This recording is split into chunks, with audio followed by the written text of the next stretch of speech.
Good afternoon guys. आज हम और एक नया टॉपिक ले रहे हैं और टॉपिक का नाम क्या है? Transgenic animals. ओके, ट्रांस का मतलब होता है ट्रांसफर, जीन, जेनिक मतलब जीन, एनिमल्स। ओके, एनिमल में एक जीन ट्रांसफ़र किया गया जिसके कारण एनिमल के जो कैरेक्टर है उसमें कुछ पर्टिकुलर टाइप का चेंज आया है। ठीक है, अब इसमें होता क्या, अब ये जो मैं बोल रहा हूँ कि ट्रांसजेनिक एनिमल्स है, तो ट्रांसजेनिक एनिमल्स में फार्म एनिमल्स को भी यूज़ किया जाता है, फिश को भी डेवलप किया जाता है, माइस को यूज़ किया जाता है, बहुत सारी अलग अलग चीज़ें की जाती है। ठीक है, तो transgenic animals are the animals in which there has been a deliberate modification of the genome.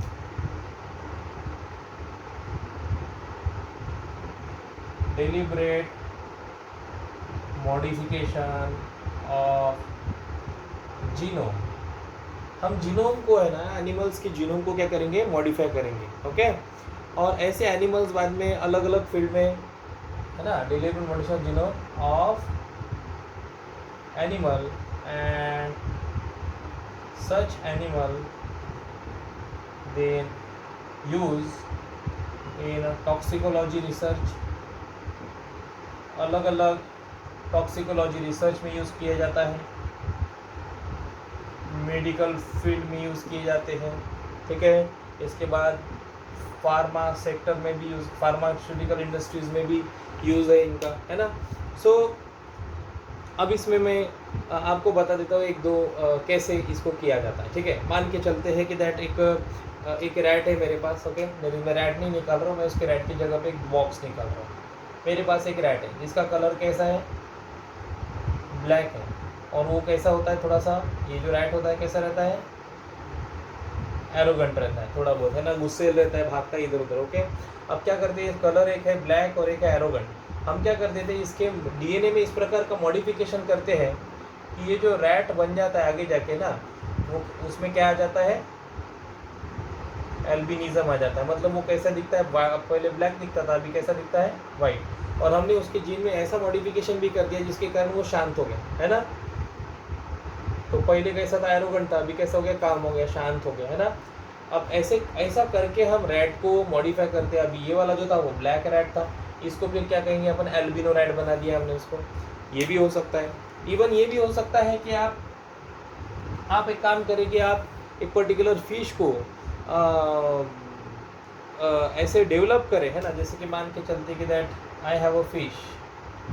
Okay, अभी फिश निकाल रहा हो। ठीक है, फिश गड़बड़ हो सकती है कि फ़िश आपको अलग टाइप से दिख सकती है, पर मान के चलते कि मेरे पास फ़िश थी। Okay, I was having a fish, मेरे पास फ़िश थी। ओके, और ये जो फ़िश थी मतलब can not stay in cold water, मतलब ठंडे पानी में रहने लायक नहीं थी, एकदम ज़्यादा कोल्ड वाटर जो होता है उसके कारण ये फ़िश मतलब मर जाती थी। तो हमने क्या किया, इस फिश में ऐसे चेंजेस लाए कि वो मतलब वो कोल्ड वाटर को झेलने लायक बन गए, है ना। तो मतलब उसमें कोल्ड टॉलरेंस आया। इसमें क्या आ गया? कोल्ड टॉलरेंस आया। मेरी डायग्राम बहुत ख़राब है, प्लीज़ इग्नोर करना है आपने। ठीक है, तो इसमें ऐसे फिश में क्या आ गया? कोल्ड टॉलरेंस आया। अब ये कैसे क्या पॉसिबल हुआ? क्योंकि हमने उनके डीएनए में क्या कर दिया था? मॉडिफिकेशन कर दिया था। तो ये भी हम कर सकते हैं। इवन अगर आप चाहते हैं तो किसी एनिमल के जो मिल्क के जो यील्ड होता है उसको भी अपन बढ़ा सकते हैं। तो आप ट्रांसजेनिक माइस यूज़ करते हैं, ट्रांसजेनिक फिश यूज़ कर सकते हैं, ट्रांसजेनिक फार्म एनिमल्स यूज़ कर सकते हैं। तो तीन तीन जगह पे ये जनरली सेक्टर जो है ना वो घूमता है। तो पहला है, हम क्या करते हैं ट्रांसजेनिक एनिमल में? हम ट्रांसजेनिक माइस बनाते हैं, ट्रांसजेनिक चूहे आते हैं अलग से। इसके बाद हम ट्रांसजेनिक फिश बनाते हैं, जैसे अभी मैंने आपको बताया। या फिर हम ट्रांसजेनिक फार्म एनिमल्स भी बताते हैं। एक, दो, ये तीन, ऐसे तीन चीज़ें हम ट्रांसजेनिक एनिमल्स में बनाते हैं। ठीक है, अब मेन ऑब्जेक्टिव क्या है? मान के चलते कि मैं पूरा ट्रांसजेनिक एनिमल तो मैं बना रहा हूँ, पर इसका मेन ऑब्जेक्टिव क्या है? क्यों मैं ये ट्रांसजेनिक एनिमल्स बना रहा हूँ, है ना? ताकि हम क्वालिटी इंप्रूव कर सकें। सबसे पहला मेन उद्देश्य क्या है? To improve quality. सबसे पहला काम क्या करेंगे? क्वालिटी को इम्प्रूव करेंगे। दूसरा काम क्या करेंगे? क्वांटिटी। जैसे कि अगर मैंने किसी बफेलो को अलग टाइप की स्पीशीज़ में मॉडिफाई कर दिया, जैसे कि दो बफेलोस को मतलब उनके डीएनए को फ्यूज़ करके मैंने कुछ अलग नई वेराइटी बना ली, हाइब्रिड वेराइटी बना ली बफेलोस की, तो क्वांटिटी ऑफ मिल्क क्या होगा? इंक्रीज़ हो जाएगा, है ना? क्वांटिटी ऑफ मिल्क क्या हो जाएगा? इंक्रीज़ हो जाएगा। ये हम कर सकते हैं। या फिर हम क्वांटिटी ऑफ मीट बढ़ा सकते हैं गोट के केस में, क्वांटिटी ऑफ वूल बढ़ा सकते हैं शीप के केस में। इसके लिए हम ट्रांसजेनिक एनिमल बनाते हैं, तो उनमें एक पर्टिकुलर जीन ट्रांसफ़र करना पड़ता है। इवन हम ट्रांसजेनिक एनिमल इसके लिए बनाते हैं, increase production of eggs, increase production of eggs, ठीक है ना? अब ऐसे केस में अगर हम कुछ ऐसे एनिमल बनाते हैं जो ज़्यादा मतलब एग्स प्रोड्यूस करें, और ज़्यादा एग, जैसे कि फ़िश के केस में किया जाता है, ज़्यादा एग्स प्रोड्यूस होंगे तो ज़्यादा लार्वा तो ज़्यादा फिशेस, तो एग्स के प्रोडक्शन के लिए भी इसको यूज़ किया जाता है। इवन कुछ ऐसे एनिमल भी बनाए जाते हैं जो डिसीज़ रेजिस्टेंट होते हैं, to develop disease resistant animal. Okay, जैसे कि काऊ के केस में अगर हमने एक ट्रांसजेनिक काऊ बनाई या फिर ट्रांसजेनिक शीप बनाई, तो उसमें डिसीज़ रेजिस्टेंस होता है, मतलब ऐसे काउस को डिसीज़ वगैरह होते नहीं है, ठीक है? इवन हम और एक मेन ऑब्जेक्टिव ये भी होता है कि to produce the low cost pharmaceuticals and biological, है ना?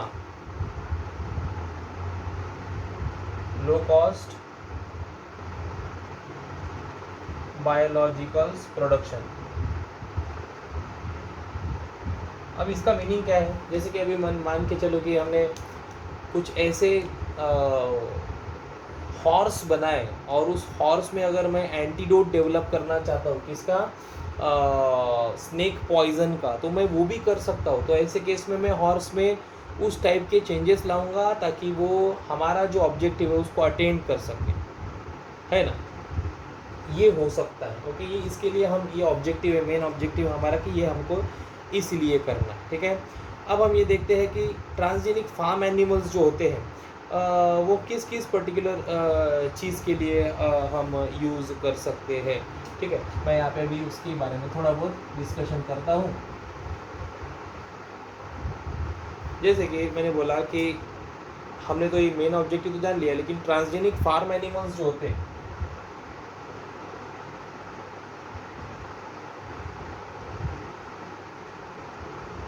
देखो इसमें ना गोट भी आ सकते हैं, काउज आ सकते हैं, it may consist of goat, cows, buffalo, ये वगैरह वगैरह जो है ये इसमें इंक्लूडेड है, ठीक है? अब इनके अंदर क्यों इनको मतलब कन्वर्ट कर दिया जाता है? ट्रांसजेनिक कैटल में क्यों कन्वर्ट कर दिया जाता है? ताकि जैसे कि केस में काउस के और बफेलोस के केस में क्यों ट्रांसजेनिक बनाया जाता है उनको? ताकि मिल्क प्रोडक्शन इंक्रीज करे। गोट के केस में क्या किया जाता है ना? मीट के लिए, है ना? मांस के लिए गोट को ज़्यादा तवज्जो दी जाती है। गोट में जो ये होता है, फ्लेश का कंटेंट जो होता है ना, उसका वजन जो होता है उसको बढ़ाया जाता है, मतलब ट्रांसफ़र करके, जीन को ट्रांसफ़र करके, है ना? ये काम हम कर सकते हैं। इवन कुछ पर्टिकुलर गोट में एंजाइम्स बनाए जाते हैं। क्या बनाए जाते हैं? एंजाइम्स बनाए जाते हैं। कैसे? अब इनमें एक जीन ट्रांसफ़र कर दिया तो गोट के ब्लड में क्या होता है, वो जीन आ जाता है। फिर वो ब्लड को क्या करते हैं? आइसोलेट करते हैं, और ब्लड में से क्या निकालते हैं? सीरम निकालते हैं, और इस सीरम में से वो प्रोटीन निकालते हैं जो हमारे काम का है। तो हमने क्या किया? हमने हमारा जो प्रोटीन ऑफ इंटरेस्ट है गोट में बनाया, मतलब जीन डाला गोट में, गोट ने उस जीन को एक्सप्रेस किया, जीन को एक्सप्रेस करने के बाद जो प्रोटीन बया वो ब्लड में चला गया उसके, गोट के। फिर वो गोट का ब्लड हमने निकाला, उसको उसमें से आइसोलेट किया सीरम, और सीरम में से निकाला हमने हमारा प्रोटीन। ये हम काम कर सकते हैं ट्रांसजेनिक कैटल को बना के, जैसे कि एक शीप बनाई गई थी, सबसे पहले ट्रांसजेनिक शीप बनाई गई थी, आपको याद होगा डॉली करके उसका नाम था, there was a sheep name as a Dolly, वो बनाई गई थी, है ना। तो ट्रांसजेनिक शीप भी हम बना सकते हैं, है ना।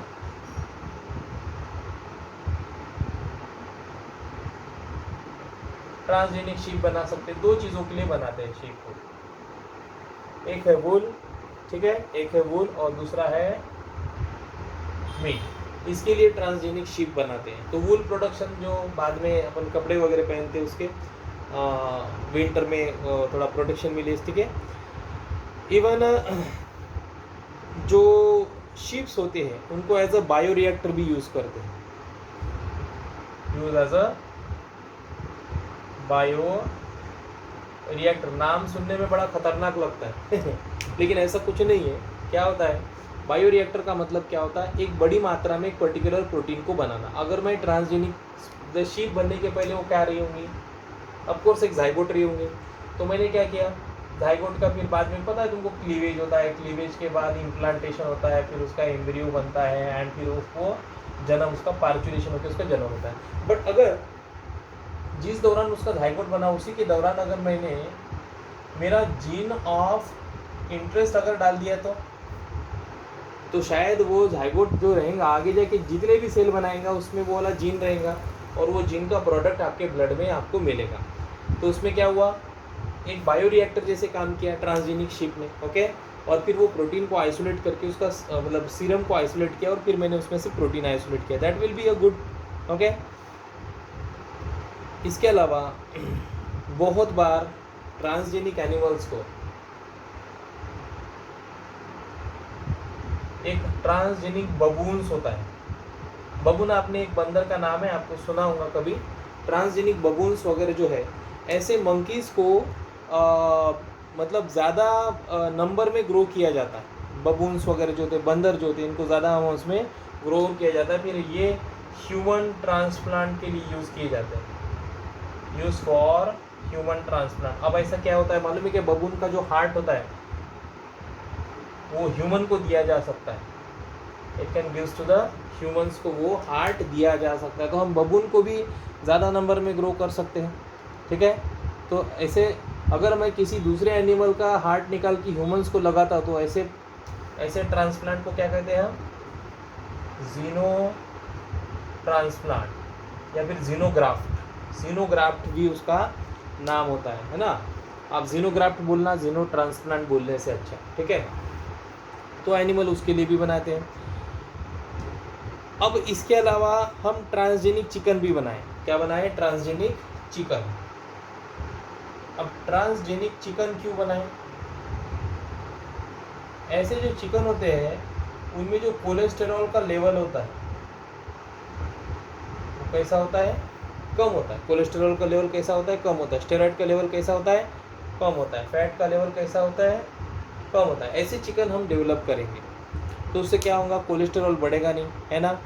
या फिर चिकन को ही ऐसा डेवलप करेगी जो भी अंडे देंगे, है ना, जो भी एग जो डेवलप करेगी उसमें प्रोटीन कंटेंट कैसा रहेगा, हाई रहेगा। हाई प्रोटीन कंटेंट के लिए भी ये काम कर सकते हैं, ठीक है। इवन बहुत सारे केसेस में ये भी किया जाता है कि वायरस के अगेंस्ट रेजिस्टेंस मिले, बैक्टीरिया के अगेंस्ट रेजिस्टेंस मिले, ऐसे एनिमल्स भी बनाए जाते हैं। So this is how the transgenic animals are used, okay, simple. तो आपने इस ट्रांसजेनिक एनिमल्स को एक बार आपके बुक में से पढ़ लेना है ताकि आपको ये कंसेप्ट अच्छी तरीके से क्लियर हो जाए।